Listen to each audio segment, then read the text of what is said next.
അബ്ദുൽ ഹക്കീം അസ്ഹരി അദ്ദേഹത്തിൻ്റെ ചില വാക്കുകളിൽ കയറി പിടിച്ചുകൊണ്ട് ശിർക്കാരോപണം നടത്തുകയാണ് വഹാബികൾ. അദ്ദേഹം പറഞ്ഞു, നോളേജ് സിറ്റിയുടെ പ്രവർത്തനത്തിൽ ഒരുപാട് പ്രതിസന്ധികളുണ്ടായി, പ്രയാസങ്ങളുണ്ടായി. അപ്പോഴെല്ലാം ബദരീങ്ങളെ വിളിച്ചു. അവിടെ സ്റ്റോപ്പ്. പ്രാർത്ഥിച്ചു എന്നാണ് അവിടെ. എന്ന് പറഞ്ഞാൽ ബദരീങ്ങളെ വിളിച്ചു എന്ന് പറഞ്ഞിട്ട് അവിടെ നിർത്തണം. എന്നിട്ടോ പ്രാർത്ഥിച്ചു. അവരോടൊന്ന് പ്രാർത്ഥിച്ചു എന്നല്ല, അങ്ങനെ അദ്ദേഹം പറഞ്ഞിട്ടുമില്ല. കാരണം പ്രാർത്ഥന അള്ളാഹുവിനോട് മാത്രമാണ്. പിന്നെന്താണ്? വഹാബികൾ ഇത് രണ്ടും കൂടി കൂട്ടിക്കലർത്തുകയാണ്. വിളിച്ചു പ്രാർത്ഥിച്ചു. ഇവരെ പണ്ടേ വിളിച്ചു പ്രാർത്ഥിക്കുന്നതിൻ്റെ ആൾക്കാരാണല്ലോ, അങ്ങനെ ആരോപിക്കുന്നവരാണല്ലോ. അപ്പൊ എന്താണ്? പ്രതിസന്ധി ഉണ്ടായപ്പോൾ, നോളേജ് സിറ്റിയുടെ പ്രവർത്തനത്തിൽ പ്രതിസന്ധി ഉണ്ടായപ്പോൾ ബദരീങ്ങളെ വിളിച്ചു.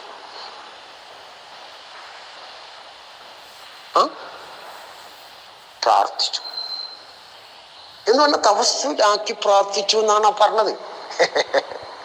ഇതിനെ കോട്ടി മാറ്റിയിട്ട് വിളിച്ചു പ്രാർത്ഥിച്ചു. എന്തിനാ ചങ്ങായിമാരെ, നിങ്ങൾക്ക് വേറെ പണിയൊന്നുമില്ലേ? അവരിലൂടെയാണ് ഈ സത്യദീനിനെ നിലനിർത്തിയത്. അവർ സ്വന്തം ശരീരങ്ങളെയും സമ്പത്തുകളെയും ഈ ദീനിന് വേണ്ടി സമർപ്പിക്കുകയായി. ആ നിലയ്ക്ക് ഏറ്റവും ബഹുമാനപ്പെട്ടവരും നമുക്ക് ഏറ്റവും കൂടുതൽ സ്നേഹമുള്ളവരും ഇഷ്ടപ്പെട്ടവരുമാണ് അവർ. അവർ കഴിച്ച് മറ്റുള്ളവരുമാണ്. അപ്പൊ അവരെ അള്ളാഹുവിന്റെ ദീനിനെ സംരക്ഷിച്ച ആ ആളുകളെ വിളിച്ചുകൊണ്ട് പറയാം, ബദരീങ്ങളെ, നിങ്ങളാണ് എനിക്കുള്ളൂ എന്ന് പറഞ്ഞാൽ പടച്ചോനായിട്ട് നിങ്ങളാണ് എനിക്കുള്ളൂ എന്ന് അയാൾ പറഞ്ഞോ? നിങ്ങളാണ് എൻ്റെ പടച്ചോന്, നിങ്ങളാണ് എൻ്റെ ഇലാഹ് എന്നാണോ പറഞ്ഞത്? കൂട്ടി മാറ്റാൻ പാടില്ല. ഒരു സംഗതിയും ഇവിടെ കൂട്ടി മാറ്റരുത്. അതങ്ങനെ തന്നെയാ. മഹത്തുക്കളോട് ഇഷ്ക് വെച്ച് കഴിഞ്ഞാൽ പിന്നെ അങ്ങനെ തന്നെയാണ്. അതുകൊണ്ട് അള്ള വേണ്ടാന്നോ, അള്ള ഞങ്ങൾക്ക് ബദരീങ്ങളേ ഉള്ളൂ എന്നോ അതൊന്നും ഇല്ല എന്നൊന്നും ഇതിനർത്ഥമില്ല. ഭാര്യ ഭർത്താവിനോട് പറയാണ്, നിങ്ങൾ മാത്രമേ എനിക്കുള്ളൂ എന്ന് പറഞ്ഞാൽ അതിൻ്റെ അർത്ഥം എന്താ? ഓക്ക് ഉമ്മയില്ല ഉപ്പയില്ല, ഓക്ക് പിന്നെ ഭർത്താവിൻ്റെ ഉമ്മയില്ല ഉപ്പയില്ല എന്നൊക്കെ അർത്ഥം ഉണ്ടായിന് ഇല്ല. ആ പറഞ്ഞതിൻ്റെ ആ സമയം സന്ദർഭമാണ് മനസ്സിലാക്കേണ്ടത്.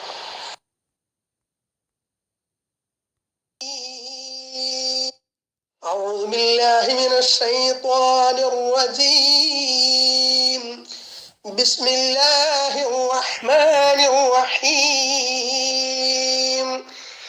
إذ تستغيثون ربكم فاستجاب لكم أني ممدكم ب1000 من الملائكة مردفين. ബദരീങ്ങള് അള്ളാഹു സുബ്ഹാനഹു വ തആലയോടാണ് ഇസ്തിഗാസ നടത്തിയത് എന്ന് വ്യക്തമായിട്ട് ഈ ആയത്തിൽ നിന്ന് മനസ്സിലാക്കാം. സൂറത്തുൽ അൻഫാൽ 8-ാമത്തെ സൂറത്ത് 9-ാമത്തെ ആയത്താണ് ഇപ്പോൾ ഓതിയത്. ഇത് തസ്തഗീസൂന, നിങ്ങൾ സഹായം തേടിയ സന്ദർഭം, സഹായം തേടിയിരുന്ന സന്ദർഭം. ഇസ്തിഗാസ എന്നാണ് സഹായം തേടിയെന്നാണല്ലോ.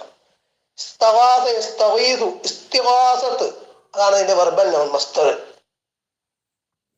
അത് യസ്തഗീസു എന്ന മുദാരി അല്ലെങ്കിൽ മുസ്തഖ്ബിൽ, ഭാവി കാലത്തെ സൂചിപ്പിക്കുന്നത്. അത് ശറഫാക്കുമ്പോ യസ്തഗീസു, യസ്തഗീസാനി, യസ്തഗീസൂന, തസ്തഗീസു, തസ്തഗീസാനി, യസ്തഗീസുന, തസ്തഗീസു, തസ്തഗീസാനി, തസ്തഗീസൂന. അപ്പൊ അവിടെ അന്തും എന്നുള്ള ളമീർ നിങ്ങൾ സഹായം തേടിയിരുന്ന സന്ദർഭം ആരോട്? റബ്ബക്കും, നിങ്ങളുടെ റബ്ബിനോട്, അള്ളാഹുവോട് സഹായം തേടിയിരുന്ന സന്ദർഭം. ഫസ്തജാബലക്കും, അപ്പോൾ അവൻ ഉത്തരം നൽകി നിങ്ങൾക്ക്. ആരുത്തരം നൽകി? അള്ളാഹു ഉത്തരം നൽകി. എന്താണ് ഉത്തരം നൽകിയത്? അന്നീ, നിശ്ചയം ഞാൻ, അള്ളാഹു പറയണേ, മുമിദ്ദുക്കും ബി അൽഫിൻ മിനൽ മലായികത്തി മുർദിഫീൻ. മുമിദ്ദുക്കും, നിങ്ങളെ സഹായിക്കുന്നവനാകുന്നു. ബി അൽഫിൻ മിനൽ മലായികത്തി, മലക്കുകളിൽ നിന്ന് 1000 പേരെ കൊണ്ട് എന്ന് പറഞ്ഞാല് 1000 മലക്കുകളെ കൊണ്ട് നിങ്ങളെ സഹായിക്കും. മുർദിഫീൻ, തുടരെ വരുന്ന, തുടർച്ചയായിട്ട് വരുന്ന 1000 മലക്കുകളെ കൊണ്ട് ഞാൻ സഹായിക്കുന്ന അള്ളാഹു വാഗ്ദാനം കൊടുക്കുകയും ഉത്തരം നൽകുകയും അങ്ങനെ അള്ളാഹു മലക്കുകളെ ബദറിലേക്ക് അയക്കുകയും ചെയ്തു. ഇവിടെ ബദരീങ്ങൾ പഠിപ്പിച്ചത് അള്ളാഹുവിനോട് തേടാനാണ്. ബദരീങ്ങളുടെ നേതാവ് നബി സല്ലല്ലാഹു അലൈഹി വസല്ലമയാണ്. ആ നബി സല്ലല്ലാഹു അലൈഹി വസല്ലമ ഉൾപ്പെടെ അള്ളാഹുവിനോടാണ് തേടിയത്. സഹാബാക്കൾ അള്ളാഹുവിനോട് തേടിയത്. അതല്ലാതെ മരിച്ചുപോയവരോടോ നബിമാരോടോ മലക്കുകളോടൊന്നും അല്ല അവർ തേടിയത്. മലക്കുകളുടെ സഹായം കിട്ടാനും മലക്കുകളോടല്ല തേടിയത്. അള്ളാഹുവിനോട് തേടിയപ്പോൾ മലക്കുകളുടെ സഹായം അള്ളാഹു കൊടുത്തു. ഇനി ഉസ്താദ് പറഞ്ഞത് എന്താണ്? വസീലത്തിന്റെ ആയത്താണ്. വസീലത്ത്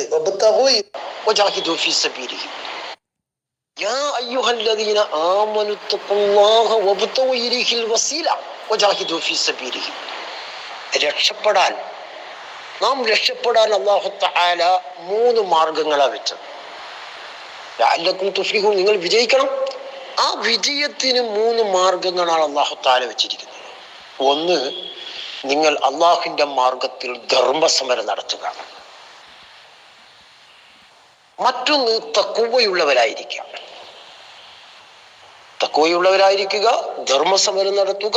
മറ്റൊന്ന്,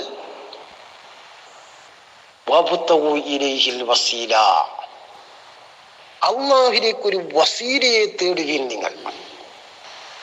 എന്നാലോ, അപ്പൊ യാ അയ്യുഹല്ലദീന ആമനു തഖുല്ലാഹ വബ്തഗൂ ഇലൈഹിൽ വസീല വജാഹിദൂ ഫീ സബീലിഹി ലഅല്ലകും തുഫ്ലിഹൂൻ. എന്നാൽ നിങ്ങൾ എന്താവും? വിജയികളായി തീരും. ലഅല്ലകും തുഫ്ലിഹൂൻ.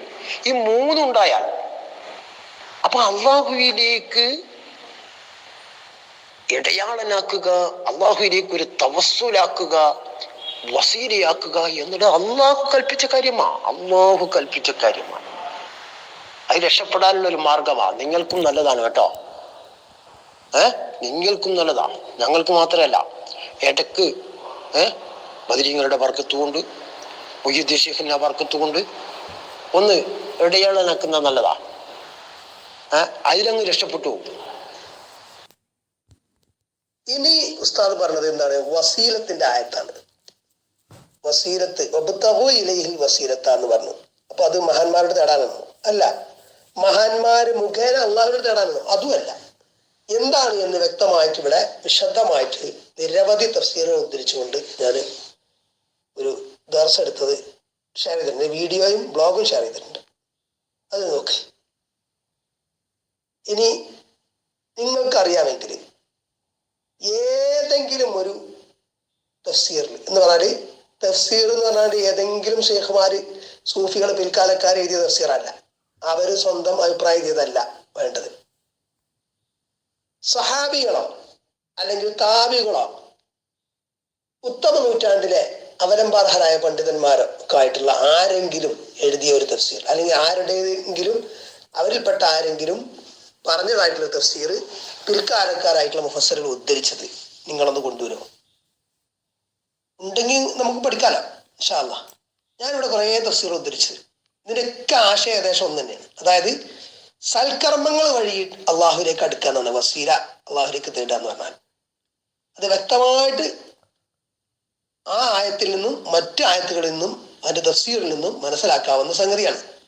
ഇനി അതല്ല, അള്ളാഹു യാ അയ്യുഹല്ലദീന ആമനു തഖുല്ലാഹ വബ്തഗൂ ഇലൈഹിൽ വസീല وابتغوا إليه الوسيلة وجاهدوا في سبيله لعلكم تفلحون. يا أيها الذين آمنوا وليه സത്യവിശ്വാസികളെ ഇത്തഖുല്ലാഹ്, നിങ്ങൾ അള്ളാഹുവിനെ സൂക്ഷിക്കുക, അള്ളാഹു തഖ്വയുള്ളവരാകുക. വബ്തഗൂ ഇലൈഹിൽ വസീലത, അവനിലേക്ക് അടുക്കാനുള്ള മാർഗം തേടുക, വസീലത്ത് തേടുക. വജാഹിദൂ ഫീ സബീലിഹി, അവന്റെ മാർഗത്തിൽ നിങ്ങൾ സമരത്തിൽ ഏർപ്പെടുകയും ചെയ്യുക, അല്ലെങ്കിൽ ത്യാഗ പരിശ്രമങ്ങളിൽ ഏർപ്പെടുക. ലഅല്ലക്കും തുഫ്ലിഹൂൻ, നിങ്ങൾ വിജയം പ്രാപിച്ചേക്കാം എന്ന്. ഇതിന്റെ തഫ്സീറിൽ എത്രയോ തഫ്സീറുകൾ ഇവിടെ ഞാൻ കൊടുത്തിട്ടുണ്ട്. അതില് എല്ലാം പറയുന്ന ആശയം ഏകദേശം ഒരുപോലെ തന്നെ. എന്താണ്? തഖറബൂ ഇലൈഹി ബിത്വാഅതിഹി വൽ അമലി ബിമാ യുർദീഹ്. ഖതാദ എന്നവർ താബഈ പണ്ഡിതനാണ്, മുഫസ്സിറാണ്, അദ്ദേഹം പറഞ്ഞതായിട്ട്. അതായത് അവനിലേക്ക് നിങ്ങൾ അടുക്കുക, ബിത്വാഅതിഹി, അവന് വഴിപ്പെടൽ കൊണ്ട്, ത്വാഅത്ത് കൊണ്ട്, വൽ അമലി ബിമാ യുർദീഹ്, അവൻ തൃപ്തിപ്പെടുന്ന സൽക്കർമ്മങ്ങൾ കൊണ്ടും എന്ന്. അവർ ചെയ്ത നന്മ